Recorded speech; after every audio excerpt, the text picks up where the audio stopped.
जन्मभूमीसाठी रणसंग्राम, मसुचीवाडी ग्रामस्थांचा शक्तीपीठ महामार्गाला ठाम विरोध।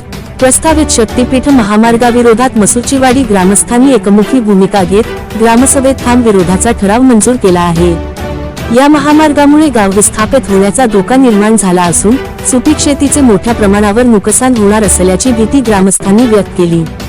ग्रामसभेत बोलताना अनेकांनी भावना व्यक्त करत सांगितले की वाडवडिलांनी जपलेली जमीन हिरावून घेण्याचा हा प्रयत्न आहे। शेतीवर अवलंबून असलेली घरे उद्ध्वस्त होतील, युवकांचे भविष्य अंधारात जाईल। इतकेच नाही तर काही ग्रामस्थांनी इशारा देत सांगितले की वेळ प्रसंगी आत्महत्यांची परिस्थिती निर्माण होऊ शकते, तर काही जणांनी वाळवा तालुका सोडून स्थलांतर करण्याची वेळ येईल, अशी ही भावना व्यक्त केली।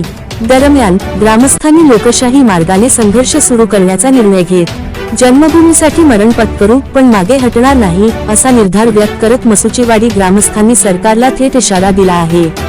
आता या प्रकरणाकडे प्रशासन आणि सरकार कशा प्रकारे पाहते हे पाहणे महत्त्वाचे ठरणार आहे। नमस्कार, माझं नाव बाजीराव नांगरे पाटील, मी मसुचीवाडी गावचा रहिवासी आहे। शक्तीपीठ महामार्ग आणि हा मार्ग आमच्या गावातून आमच्या शेतबांधावरून जातोय। प्रचंड मोठं नुकसान येत्या काळात आमच्या गावाचं आणि या सगळ्या शेतकऱ्यांचं होणार आहे। गावातील बऱ्याच शेतकऱ्यांचं उत्पन्न आणि उदरनिर्वाह ज्या सोर्सवर आहे, ज्या स्रोतावर आहे, ती स्रोत म्हणजे आमच्यासाठी शेती आहे। ह्या शेती गेल्यानं अखंड कुटुंब ही भूमिहीन होणार आहेत आणि बऱ्याच कुटुंबावर तर पूर्ण जमीन त्यांच्या पासून सरकार काढून घेणार आहे। सरकारचा हा निर्णय प्रत्येक शेतकऱ्यासाठी एक घातक आणि त्यांच्या जीवा उठणार आहे। कारण एखाद्या शेतकऱ्याची जर हक्काची जमीन, त्याच्या उत्पन्नाचं साधन किंवा त्याच्या पोटची भाकरी काढून घेण्याचा हक्क ह्या सरकारला दिला कोणी, हा एक नागरिक म्हणून मला आज इथं प्रश्न विचारायचा आहे। आमच्या मसुचीवाडी सारखं गाव जे कृष्णाकाठी वसलेलं आहे, या गावामध्ये पूर परिस्थिती प्रत्येक वेळी भयानक स्वरूप दाखवत आहे आणि त्यातच हा जाणारा पूल म्हणजे गावाच्या जीवावरती उठलेला एक कारण बनू शकेल। त्या पूर परिस्थितीमुळे आमच्या गावाचं पूर्ण विस्थापित होण्याचा धोका आम्हा सगळ्यांना दिसत आहे। जमिनीच राहणार नाही, गावच राहणार नाही, तर ह्या प्रत्येक शेतकऱ्याने जगायचं काय आणि करायचं काय, हा खूप मोठा प्रश्न आमच्या सगळ्यांच्या पुढे उभा राहिला आहे। आज सगळ्या गावाने एकमताने येऊन हा शक्तीपीठ महामार्ग होऊ नये ह्यासाठी एक घोष केला आणि आम्हाला खरंच ही आशा आहे की सरकार हा आमचा आवाज त्यांच्यापर्यंत ऐकून घेईल, प्रत्येक शेतकऱ्याला त्याची भावना मांडण्यासाठी एक भावना समजून घेईल आणि त्यांना एक जगण्याचं साधन कधी हिरावून घेणार नाही, अशी एक आम्हाला ह्या सरकारबाबत आशा व्यक्त करतो। आणि शक्तीपीठ महामार्गाला मसुचीवाडी ग्रामस्थ वतीनं, मसुचीवाडीचा एक नागरिक म्हणून आम्ही कठोर असा विरोध करतो। मी सुहास कदम, मसुचीवाडी गावचा माजी सरपंच। आज मसुचीवाडी येथे ग्रामसभा संपन्न झाली।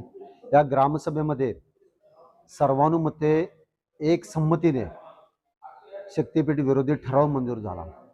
सर्व ग्रामस्थांच्या मते मसुचीवाडीवरती आलेले हे संकट आहे आणि हे संकट निवारण्यासाठी सर्व ग्रामस्थ एकत्र झालेले आहेत। या शक्तीपीठ महामार्गामुळे प्रत्येक कुटुंबाचं सर्व आर्थिक, सामाजिक आणि शैक्षणिक आयुष्य धोक्यात आलेलं आहे।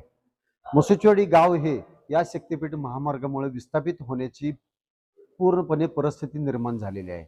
मसुचीवाडी हे गाव हे या म्हणजे परिसरामध्ये असलेल्या कृष्णा नदीच्या पुरामुळे आणि या शक्तीपीठ विरोधी जी भिंत उभी राहणार आहे, त्या भिंतीमुळे विस्थापित होण्याची परिस्थिती निर्माण झालेली आहे।